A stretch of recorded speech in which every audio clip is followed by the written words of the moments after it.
Assalamualaikum warahmatullahi wabarakatuh. Pada kesempatan kali ini saya akan menjelaskan tentang KD memahami ketentuan sholat berjamaah. Adapun indikatornya ialah yang pertama, menjelaskan pengertian sholat berjamaah. Kedua, menjelaskan hukum sholat berjamaah. Yang ketiga, menyebutkan syarat-syarat sholat berjamaah. Yang keempat, menjelaskan ketentuan-ketentuan sholat berjamaah. Dan yang terakhir yaitu menyebutkan hikmah sholat berjamaah. Berikut penjelasannya. Nah, sebelum kita lanjut, saya akan bertanya dulu, apa yang kalian tahu tentang sholat berjamaah?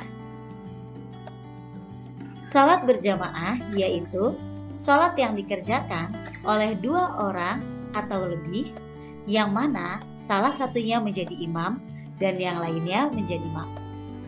Nah, sekarang sudah tahu kan apa yang dimaksud dengan sholat berjamaah?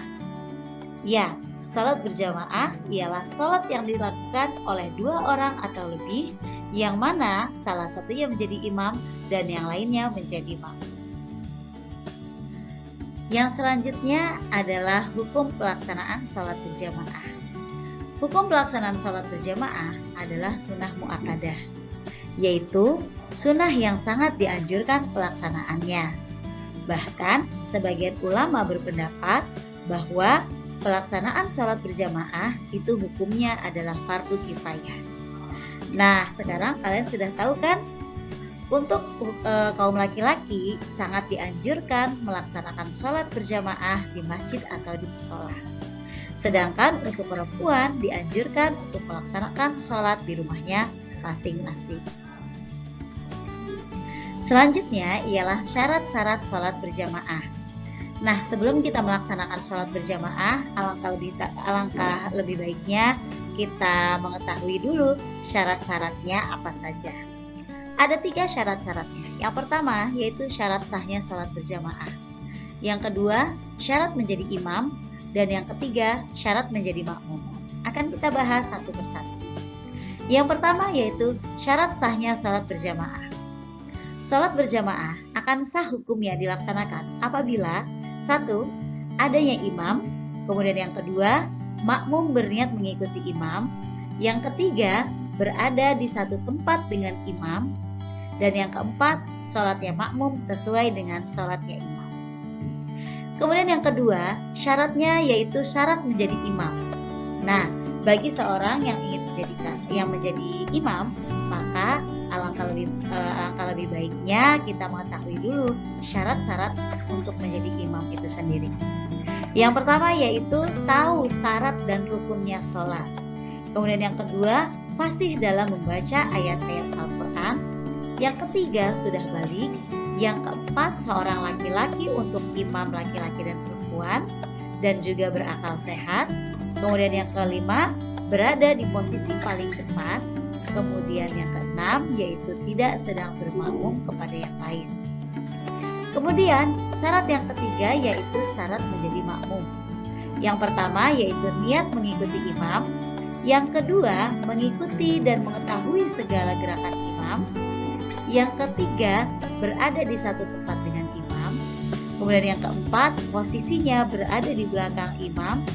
Dan yang kelima, sholatnya sesuai dengan sholatnya. Selanjutnya kita masuk kepada ketentuan-ketentuan dalam sholat berjamaah. Nah, yang pertama yaitu ada jenis-jenis makmum dalam sholat berjamaah. Ada 2 jenis makmum dalam sholat berjamaah, yaitu makmum masbuk dan juga makmum muwafiq. Apa sih yang dimaksud dengan makmum masbuk? Nah, makmum masbuk di sini adalah makmum yang tidak sempat membaca surat Al-Fatihah bersama imam pada rakaat pertama. Sedangkan makmum muwafiq adalah makmum yang dapat mengikuti rangkaian gerakan sholat bersama imam dari rakaat pertama sampai dengan rakaat terakhir. Yang selanjutnya yaitu halangan sholat berjamaah. Ada beberapa faktor yang dapat menyebabkan kita tidak dapat melaksanakan sholat berjamaah. Yang pertama yaitu terjadinya hujan yang mengakibatkan susah untuk melaksanakan sholat berjamaah atau susah untuk menuju ke tempat sholat berjamaah.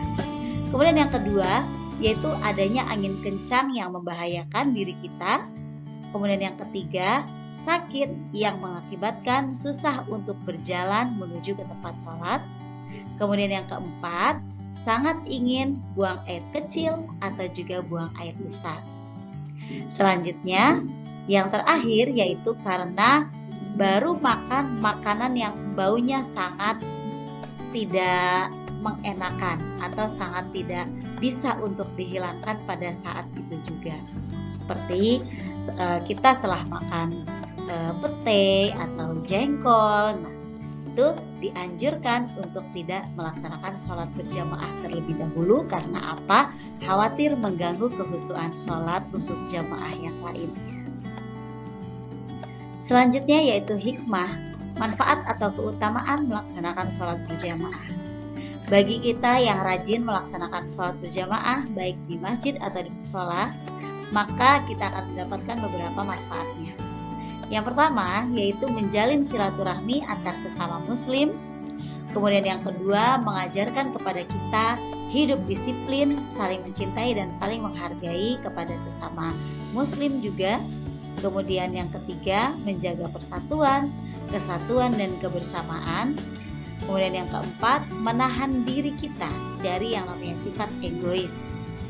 Kemudian yang kelima, mengajarkan kepada kita kepatuhan seorang muslim kepada pemimpinnya. Itulah tadi beberapa manfaat yang akan kita dapatkan atau kita rasakan ketika kita menjalankan atau mengikuti sholat berjamaah. Kemudian yang terakhir yaitu tata cara dalam sholat berjamaah. Biasanya kita melaksanakan sholat berjamaah itu adalah sholat-sholat fardu atau sholat-sholat wajib.